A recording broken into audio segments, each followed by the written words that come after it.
Բաքուն մեղադրում է Մոսկվային ադրբեջանական ինքնաթիռի կործանման վերաբերյալ հետաքննությունը արհեստականորեն ձգձգելու եւ մեղավորներին թաքցնելու մեջ։ Հիշեցնեմ, Հազալ ավիաընկերությանը պատկանող ինքնաթիռը կործանվել էր Ղազախստանի օդային տարածքում ենթադրաբար Ռուսաստանի հակաօդային համակարգի կողմից խոցվելու հետևանքով։ Թեման շարունակենք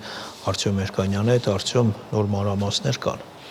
Ադրբեջանական ԱՊԱ լրատվական գործակալությունը այսօր տեղեկություն է տարածել այն մասին, որ ադրբեջանական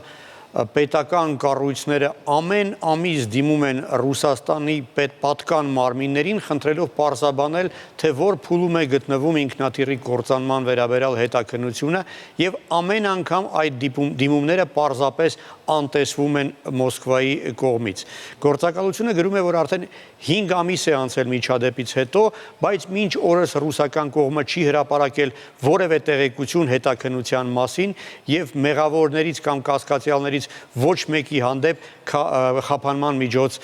չի ընտրվել։ Գործակալությունը գրում է, որ Ադրբեջանը ռուսական կողմից հստակ եւ կոնկրետ քայլեր է ակնկալում։ Նշեմ, որ ԱՊԱ գործակալությունը պետական գործակալություն է, այսինքն պատահական չի, երբ նման բան է տարածվում, ըստ էության պետության անունից է դա եւ դա զգուշացում է ուղղված Ռուսաստանին։ Եվ իհարկե պատահական չէ, թե ինչու է հենց այսօր այդ տեղեկությունը տարածվում։ Ես վստահ եմ, որ դա կապ ունի 3 տեղի ունեցած միջադեպի հետ։ Հայտնի է, որ Ադրբեջանի Մեջլիսի падգամավոր իշխող Յենի Ադրբեջան կուսակցությունը ներկայացնող Ազեր Բադամովը, ով նաև խորհրդանի տնտեսական հանձնաժողովի նախագահի տեղակալն է, ադրբեջանական պետական պատվիրակության կազմում պատրաստվում էր մեկնել Աստրոխանի երկրամաս եւ այնտեղ օդանավակայանում նրան երկար ժամանակ պահել են, այնուհետ վտարել են երկրի սահմաններից, պարզաբանելով, որ նա Ռուսաստանում պերսոնա նոն գրատա է։ Ադրբեջանի արտգործնախարարությունը բողոքել է, պարզաբանումներ է պահանջել, այսպիսով այսպես դիվանագիտական նոր առճակատվում է ուրվագծվում Ռուսաստանի եւ Ադրբեջանի միջև։ Բայց ինչի՞ է կապված այդ падգամավորին պերսոնա նոն գրատա։ Ամենայն հավանականությամբ պատճառը այդ Ազեր Բադամովի հայտարարություններն են, որոնք հասցեագրված էին Ռուսաստանի Պետդումայի падգամավոր Նիկոլայ Վալույևին։ Ամիսներ առաջ ադրբեջանցի այդ պետական գործիչը իրեն թույլ էր տվել մեղմ ասած ոչ դիվանագիտական արտահայտություններ ռուսաստանցի իր գործընկերոջ հասցեին, անվանելով նրան, մեջբերում եմ, էվոլյուցիայի փակուղային ճյուղի ցուցանմուշ եւ ասել էր, որ նա իր զարգացմամբ մնացել է նիանդերտալացու եւ հոմո սափիենսի արանքում։ Բնական է, որ երբ նման բան են ասում Ռուսաստանի պետական դեմքի մասին, Մոսկվան չէր կարող որևէ կերպ չպատասխանել։ Իդեպ նշեմ, որ այս պերսոնա նոն գրատա հայտարարելու ավանդույթը Ադրբեջանն էր սկսել, հենց Նիկոլայ Վալույևին էր առաջինը պերսոնա նոն գրատա հայտարարել, այն բանից հետո, երբ նա քննադատել էր Ադրբեջանի իշխանություններին Բաքվում Մոսկվայի տունը փակելու համար, իսկ դրանից առաջ պերսոնա նոն գրատա էր հայտարարել Բաքուն Ռուսաստանի Պետդումայի ԱՊՀ երկրների կոմիտեի նախագահի տեղակալ Կոնստանտին Զատուլինին եւ ընտանիքի հարցերով Պետդումայի կոմիտեի նախագահի տեղակալ Վիտալի Միլոնովին, այն բանից հետո, երբ նրանք քննադատել էին Ադրբեջանի իշխանություններին Արցախի դեմ այդ ագրեսիայի համար։ Ռուսաստանի պահվածքը մի տեսական հասկանալի է, մի կողմից բարի կամքի ցուցադրական դրսևորումներ, մյուս կողմից այսպիսի կոշտ մոտեցում։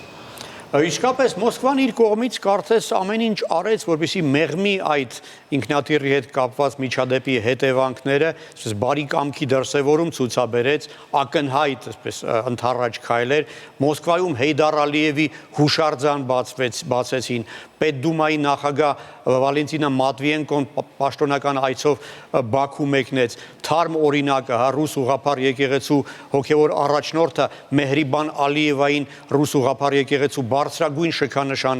շքանշանով պարգևատրեց, Փոխարենը Բաքվում կարծես հակառակն են անում, փակում են Մոսկվայի տունը, Ռուսաստանի քաղաքացիների դեմ քրեական գործեր են հարուցում, մեղադրելով նրանց Մոսկվայի օգտին լրտեսություն անելու համար, նոր օգնություն են ցուցաբերում Ուկրաինայում,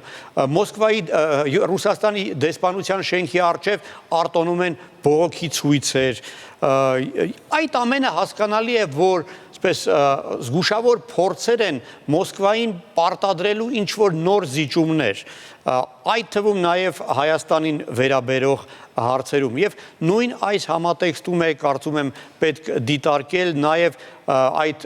կործանված ինքնաթիռի վերաբերյալ Ադրբեջանի դժգոհություններն ու բողոքները։ Մինչդեռ հիշեցնեմ, որ Մոսկվան նույնպես նման բողոքների եւ դժգոհության